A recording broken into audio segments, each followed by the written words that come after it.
tired of the 40-year grind? What if I told you that you could retire in just 7 years, leveraging the power of dividend compounding? This isn't some get-rich-quick scheme, but a proven strategy used by everyday investors to escape the rat race much sooner than anyone expects. Imagine hitting retirement by 2032. Sounds impossible, right? Think again. I'm about to reveal the exact 5-rule playbook that shows you how to strategically invest in dividends to build a passive income stream so powerful you could be living your retirement dream in less than a decade. Like many of you, I once thought retirement was decades away, a distant dream. But then I discovered the secret sauce of dividend compounding, a method so effective it shifted my entire timeline. Join me as I break down the 5 essential rules that can get you from dreaming about retirement to living it in just 7 years. I'm Dave, and let's set expectations fast. This is a discipline plan, not a fantasy plan. No day trading, no secret picks, no one weird trick. It's about building an income engine you can actually stick with. If you want more videos like this, hit like, subscribe, and turn on notifications. Then comment what work optional means to you: full retirement, part-time, or just the power to walk away. 7 years sounds insane only because most people think in decades, but compounding rewards consistency, not drama. Your timeline is mostly controlled by 2 levers: how much you invest and how long you refuse to stop. Dividend compounding is a loop. Assets pay you, you reinvest the cash, you own more assets, and the next payment gets bigger. Repeat that loop for years, and the curve stops looking linear. Most people quit before the curve bends. They judge the plan by the first small dividend check and ignore the fact that the first job of the early years is simply building the base. Today, you're getting a 5-rule playbook, plus a simple 7-year roadmap to 2032. The goal isn't to impress you with complexity. The goal is to give you a repeatable system. One warning up front: dividends are not free money. If you chase yield without quality, you can destroy your future income with one dividend cut. We're building something that survives real life. Here are the 3 contribution scenarios I'll reference: $500 per month, $1,500 per month, and $3,000 per month. Same rules, different speeds. You'll know exactly which lever matters most. Rule 1 is the savings engine. Your contribution rate is the steering wheel of this entire plan, because it determines how quickly you can buy income-producing assets in meaningful size. Locking the savings engine means choosing a number, automating it, and treating it like rent. No monthly debates, no whatever's left over. You pay your future first, every time. If you have high-interest debt, your first win is removing that drag. Compounding struggles when interest is bleeding you. Clean that up, build a small cash buffer, and then invest consistently. That cash buffer matters because it keeps you from selling investments when life gets noisy. If one surprise bill forces a sale, you interrupt the loop. A buffer protects the loop. Rule 1 also includes income growth. If your paycheck is capped, your contributions are capped. Raises, skills, side work, or better roles are not extra. They're rocket fuel in years 1 through 3. Rule 2 is a simple dividend core. Simple beats clever because simple is stickier. If your plan needs constant monitoring, you'll abandon it during stress, boredom, or a scary market headline. A simple core is usually diversified dividend exposure as the anchor, plus a smaller growth sleeve to keep the engine expanding. You want income today, but you also want income growth over time. Fees are negative compounding, so keep them low. A small annual drag can erase months of progress over 7 years. Your goal is to keep more of the factory's output for yourself. Rule 2 also means avoiding concentration. If one holding dominates your income, one dividend cut can hit you hard. Diversification is not boring, it's insurance for your timeline. The core should feel almost too simple. Diversified dividend exposure, a modest growth sleeve, and nothing that forces you to watch the market all day. Simplicity is what keeps you invested when emotions spike. When you evaluate dividend payers, think sustainability first: healthy cash flow, reasonable debt, and a dividend that can be maintained through rough years matters more than a flashy yield number today. Rebalance with a light touch once or twice a year, not every week. The point is to keep your risk level steady, not to chase performance. Consistency beats constant tinkering over 7 years. Rule 3 is aggressive reinvestment at least until you cross a clear line. Early dividends are not for spending. They are for buying more income-producing shares, so the loop strengthens faster. Pick a crossover target that matters in real life. For example, dividends cover groceries, utilities, or rent. Until you hit that line, the default is reinvest everything automatically. Reinvestment works best when you don't touch it. Every time you borrow dividends for lifestyle upgrades, you slow the engine. Spending can wait. Compounding can't. Set your dividends to reinvest automatically whenever possible. Automatic reinvestment removes friction and keeps the loop spinning even when you're busy. You want the factory buying machines while you sleep. Dividends often arrive on different schedules, monthly, quarterly, uneven. Don't overthink it. The reinvestment still works because it's the repeated cycle that matters, not perfect timing. Rule 4 is scheduled contribution increases. Motivation is unreliable, so you use a calendar instead. Every quarter, raise your monthly investment by a fixed amount, even if it feels small. If you increase by $50 each quarter, that's $200 more per month by year-end. It doesn't sound dramatic, but it stacks.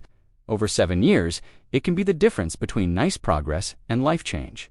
The easiest source of increases is paid-off bills. A debt payment disappears, a subscription gets cut, a refinance lowers costs redirect that exact amount into investing. That's how normal budgets create abnormal results.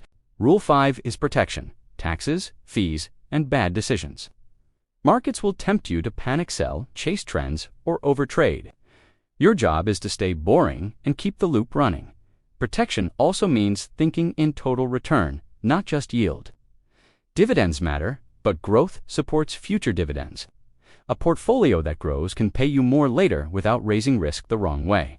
Build behavioral guardrails.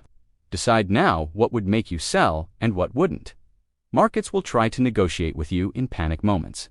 A written rule keeps you from making expensive decisions.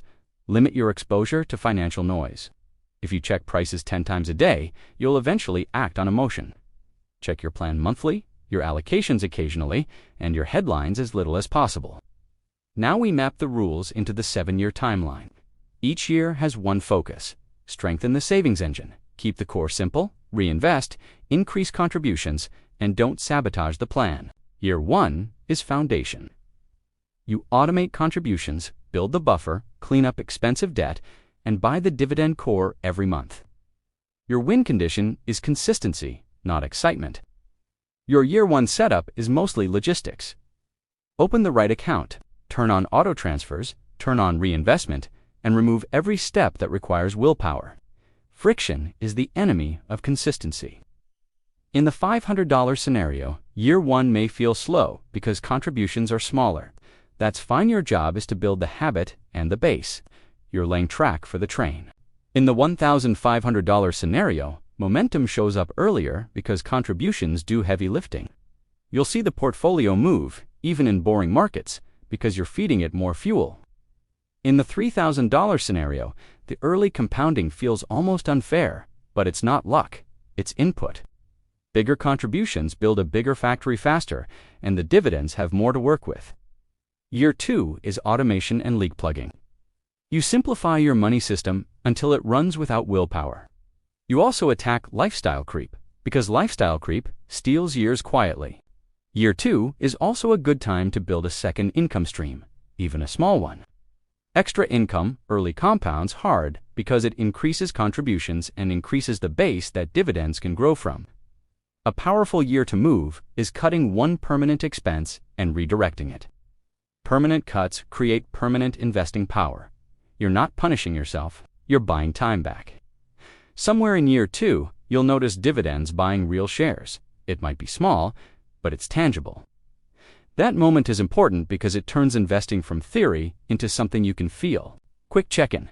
Comment your current monthly number: $500, $1,500, or $3,000 and tell me whether you reinvest dividends today. Seeing your answers helps everyone calibrate what's realistic. Year 3 is the ramp year. Rule 4 becomes non-negotiable. You raise contributions on schedule, and you let the increased fuel accelerate the loop. This is where the curve starts bending.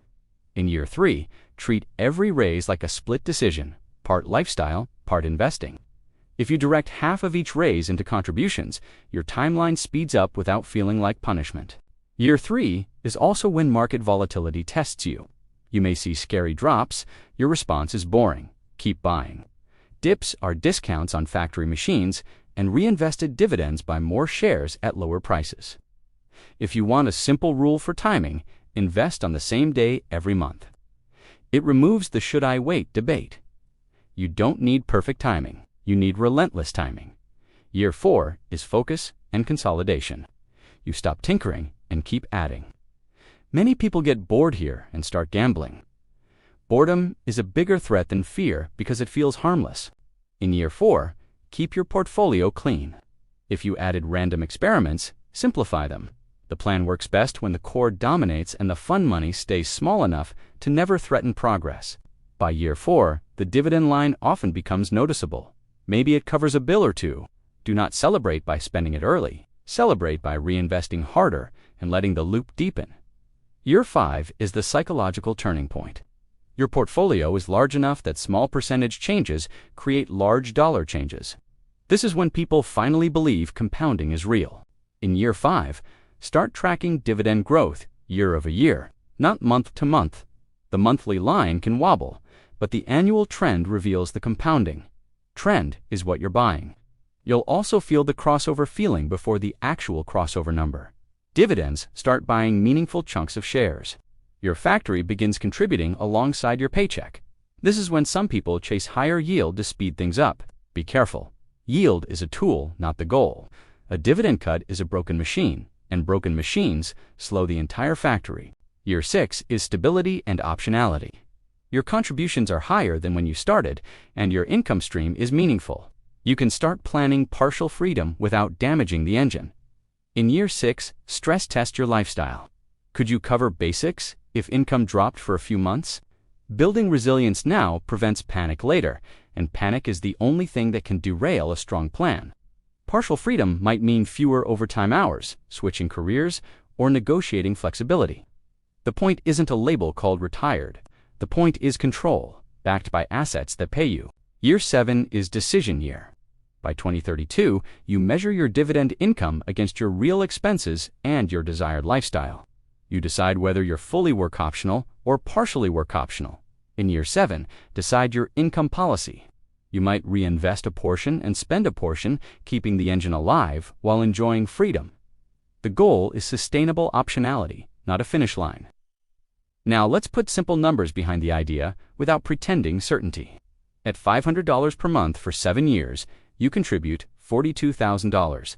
Compounding can grow that meaningfully, depending on markets. At $1,500 per month, you contribute $126,000 with reinvested dividends and growth. You can build a portfolio that produces noticeable monthly income. The exact figure varies. The direction doesn't. At $3,000 per month, you contribute $252,000.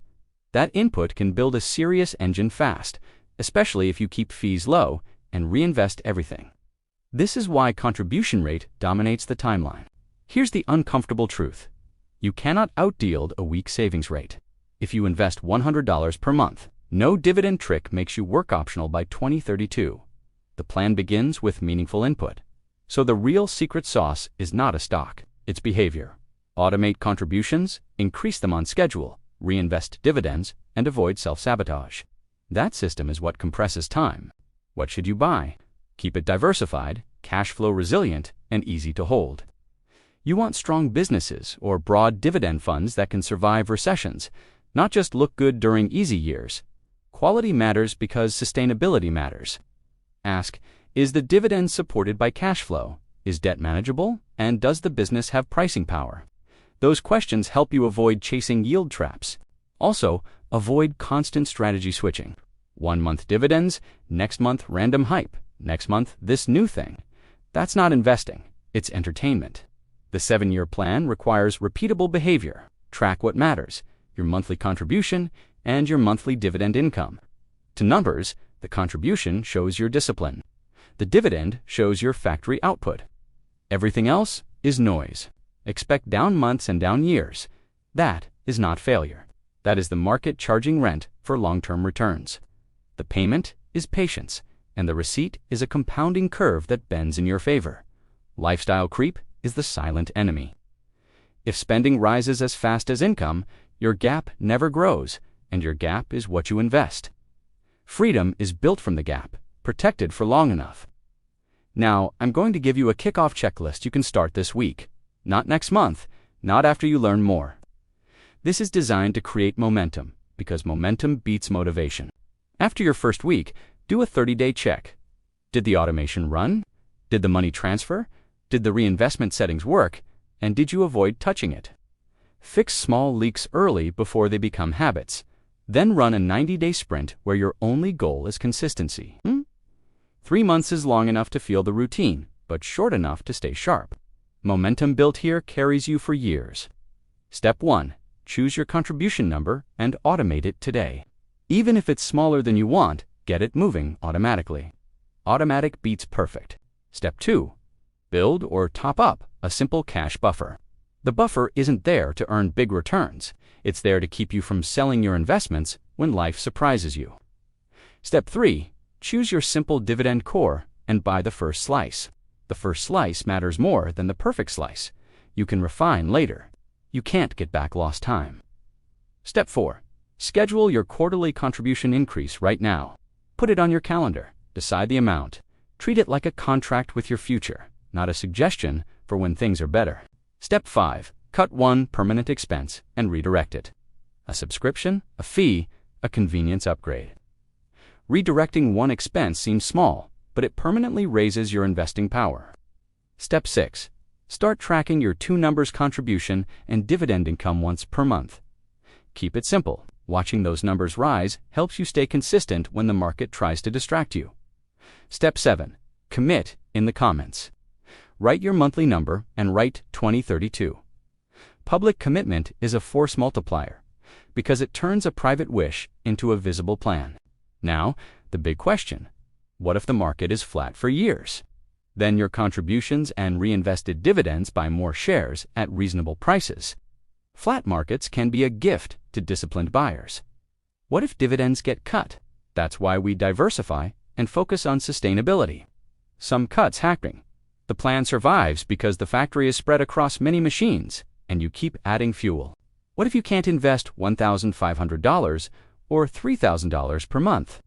Start where you are and focus on rules 1 and 4.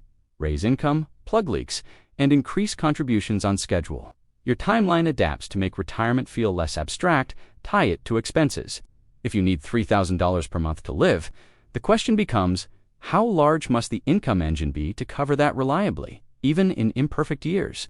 For example, if a diversified dividend portfolio produced around 3% annually, covering $36,000 per year would imply roughly $1.2 million in assets. Change the assumptions, and the number moves but the method stays. Here's the most important insight of the whole video, and it's the one most people miss. The main driver of 7-year success is not your dividend yield, it's your contribution schedule. A small, consistent increase in contributions compounds twice. It buys more assets, and those assets generate more dividends that buy even more assets. That's why Rule 4 is the silent superpower. So if you do one thing after this video, make it this. Lock your quarterly increase date and protect it for 7 years. That one habit can turn 2032 from fantasy into a real decision. Quick reminder, this is educational content, not personal financial advice. Your situation matters, and you should consider risks, taxes, and your own tolerance before acting. Now, tell me in the comments, what's your monthly number, and what would you do first if your dividend income covered a major expense pay down a mortgage, reduce hours, or finally travel more? If this helped you, hit like, subscribe, and share it with one person who keeps saying they'll start someday. And if you want a follow-up where I build a full 7-year tracker, tell me,